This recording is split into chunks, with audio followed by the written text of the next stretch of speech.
Hello everyone, good morning from Jaigaon. Last ব্লগে তো দেখেইছিলে জয়গা এসেছি ভুটান ঘুরবো বলে, আর জয়গার সাইট সিনটা তো আগের দিন দেখেইছো তোমরা। তো আজকে ভুটান ঘুরবো। সকাল সকাল ঘুম থেকে উঠে পড়েছি, ভাইয়ের রুমে আছি। আর এই দেখো একটা গিফট পেয়ে গেছি সকালে উঠেই।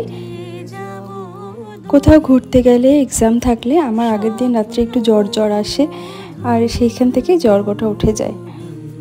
তো যাই হোক, ফ্রেশ হয়ে রেডি হয়ে গেছি, যাব ভুটানে ঘুরতে। এই তো বেরিয়ে পড়েছি, আর এখন একটু ব্রেকফাস্ট করে তারপর বেরিয়ে যাব। আর দেখো তোমাদের একটা জিনিস দেখে, এই যে বিল্ডিংটা দেখতে পাচ্ছ, এটার পেছনেই ভাই থাকে, আর এই যে তার উল্টো দিকে ভাইয়ের অফিস।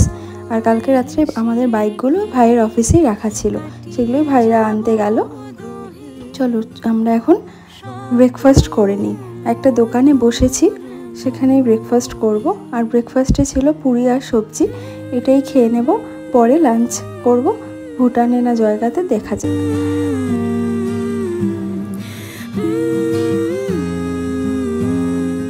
ব্রেকফাস্ট করে নিয়েছি, এখন বেরিয়ে যাচ্ছি।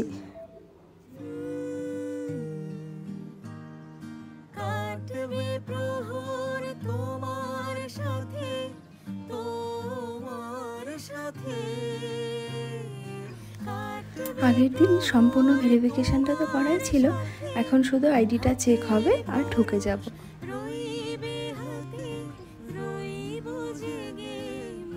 এই তো ঢুকে গেলাম ভুটানে।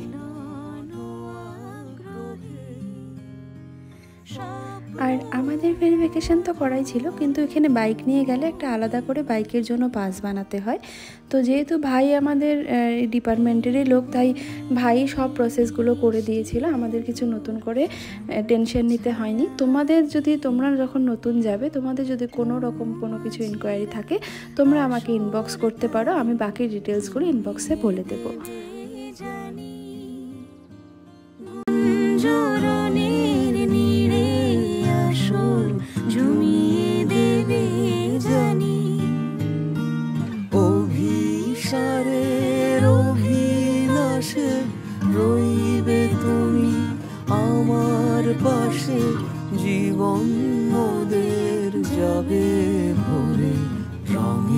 ভুটানের রাস্তাঘাট ভীষণ পরিষ্কার, খুব সুন্দর রাস্তা। আর এখানে না ট্রাফিক রুলস বলতে মেন যে 3টে রুলস ফলো করতে হয়, সেটা হচ্ছে হর্ন দেওয়া যাবে না অযথা, আর কাউকে ওভারটেক করা যাবে না। আর যদি তুমি দেখো কেউ দাঁড়িয়ে আছে রাস্তা ক্রস করার জন্য, তবে তাকে আগে যেতে দিতে হবে। তুমি বাইক নিয়ে গেলে তোমাকে দাঁড়িয়ে পড়তে হবে, বাইক বা গাড়ি যেটাতেই থাকো না কেন, তোমাকে দাঁড়িয়ে আগে তাকে ক্রস হতে দিতে হবে। তো রুলসগুলো খুবই সুন্দর, আর রাস্তাঘাট ভীষণ পরিষ্কার, কেউ অযথা রাস্তা নোংরা করে না। রাস্তায় কোনো চিপসের প্যাকেট অন্য কিছু দেখতে পাবে না, কোথাও কোনো পিক, পানের পিক, গুটকার পিক এসব তো পাবেই না। আর তুমি যদি গিয়ে এসব করো, তাহলে তোমাকে মোটা টাকা একটা ফাইন দিতে হবে।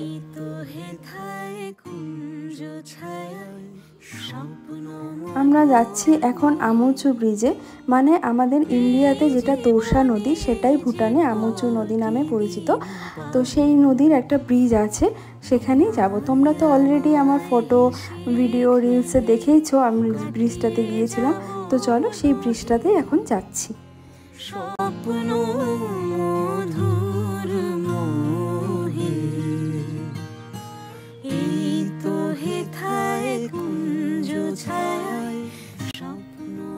এই তো আমুচু ব্রিজ, আর 4 কিলোমিটার। তোমরা সাইট সিনগুলো এনজয় করো, আর চলো পৌঁছে যাই ব্রিজে।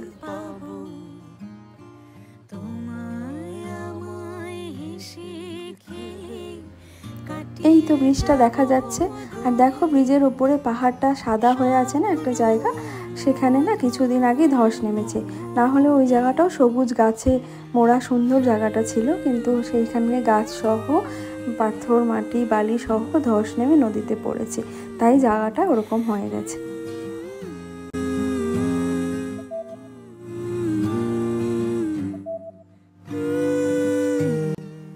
এই যে ব্রিজটা, এটা গাড়ি যাওয়ার জন্য, আর হেঁটে যাওয়ার জন্য এই দেখো এই ব্রিজটা, এখানে এখন আমরা যাব।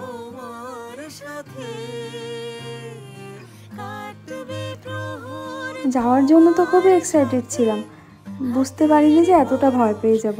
যখন ভাই আমার আগে আগে যাচ্ছে, বৃষ্টিটা এত দুলছে, আর যখন নিচে তাকিয়ে দেখলাম মাঝ নদীতে আমি দাঁড়িয়ে আছি, তখন ভীষণ ভয় লাগছিল, হাত পা কাঁপছিল। আমি দৌড়ে আবার ব্যাক করে চলে এসেছি।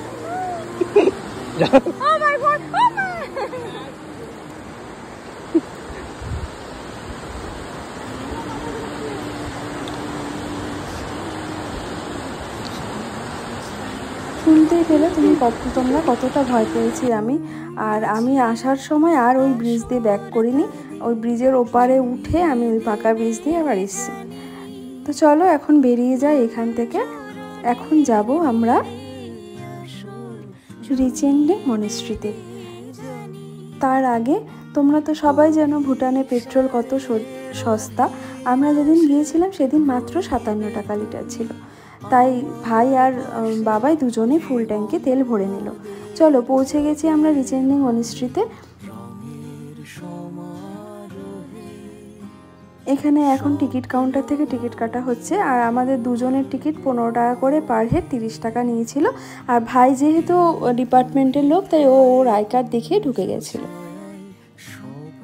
আর দেখো টিকিট কাউন্টার থেকে আমাদের ভুটানিজ 20 টাকা রিটার্ন করেছে। টাকাটা আমি রেখে দিয়েছিলাম, ভেবেছিলাম রেখে দেবো, কিন্তু ভুটান থেকে ঘুরে আসার পর থেকে টাকাটা খুঁজেই পাচ্ছি না, জানো তো।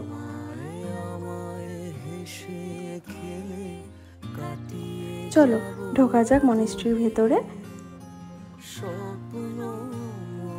তোমাদেরকে একটা জিনিস দেখাই। কাল যে জয়গা ভিউ পয়েন্টে গেছিলাম না, ওটা এখান থেকে দেখা যায়। ওই দেখো গাছের ফাঁক দিয়ে, দেখতে পাচ্ছ কতটুকু লাগছে। আর মনেস্ট্রির চারপাশটা ভীষণ সুন্দরভাবে সাজানো গোছানো, একদম পরিষ্কার, আর গাছপালায় ভর্তি। খুব ভালো লাগবে এখানে যদি তোমরা এসে সময় কাটাতে পারো। আর বাবাই আর ভাই ওই দিক দিয়ে যাচ্ছিল, আমার হঠাৎই চোখে পড়ে এই ফুলটা। দেখো ফুলটা ক্যামেলিয়া টাইপেরই ফুল, কিন্তু কালারটা এত সুন্দর আমি আগে কখনো দেখিনি।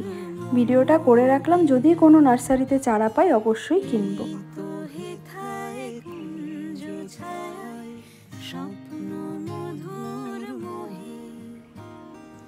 এখানে একটা ভিউ পয়েন্ট আছে যেখান থেকে আবার পুরো জয়গা শহরটা দেখা যায়। তো ওখানে উঠে গেছিলাম, গিয়ে কিছুটা সময় কাটিয়ে তারপরে আমরা এখান থেকে বেরিয়ে গেছি।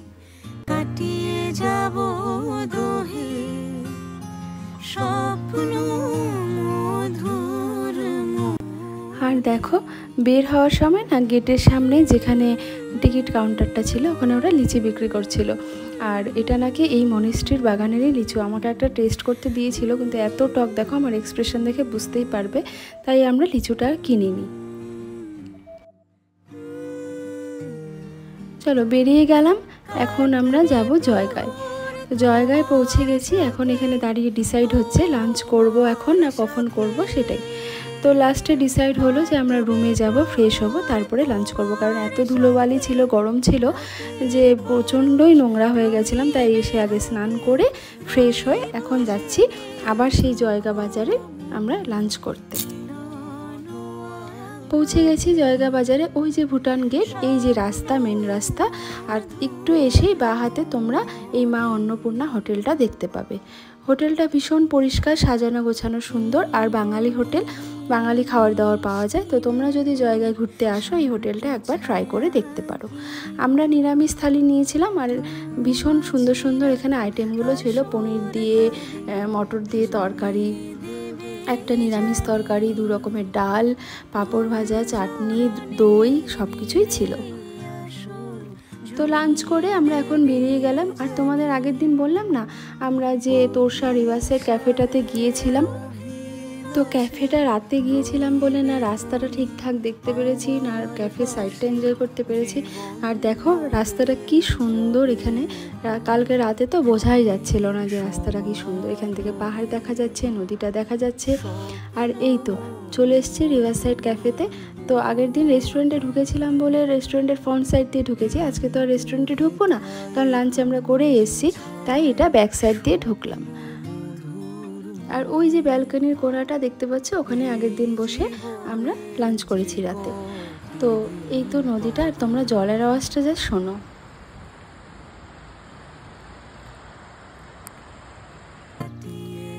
তো রুমে এসে আমরা রেস্টই করছিলাম, হঠাৎ করে ভাইয়ের ফোন আসলো, ওর একটা রেড আছে, তো ওকে রেডে যেতে হবে, তাই ও রেডে বেরিয়ে গেছে। আর আমি আর বাবাই রুমে বসে বসে বোর হচ্ছিলাম, আর খিদেও পাচ্ছিল, তাই ভাবলাম চলো একটু দেখি আশেপাশে কোনো দোকান খোলা আছে কিনা। তো একটাই চাউমিনের দোকান খোলা পেয়েছি বাজারে, তো সেখানেই এখন চাউমিন খাচ্ছি। আর দেখো চাউমিন খেতে খেতে হঠাৎ করে দেখি ভাই চলে এসছে, ওর ডিউটি শেষ হয়ে গেছিলো, তো আমাদেরকে চাউমিনের দোকানে দেখতে পেয়ে এখানে গাড়ি থেকে নেমে যায়।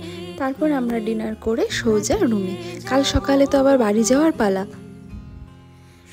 সকাল এখন 9টা মতো বাজে, আমরা উঠে ফ্রেশ হয়ে রেডি হয়ে গেছি, ব্যাকপ্যাক আগেই রাত্রেই করে রেখেছিলাম। তো চলো ভুটান ট্যুর এই পর্যন্তই, দেখা হবে নেক্সট কোনো ব্লগে। Tata, by.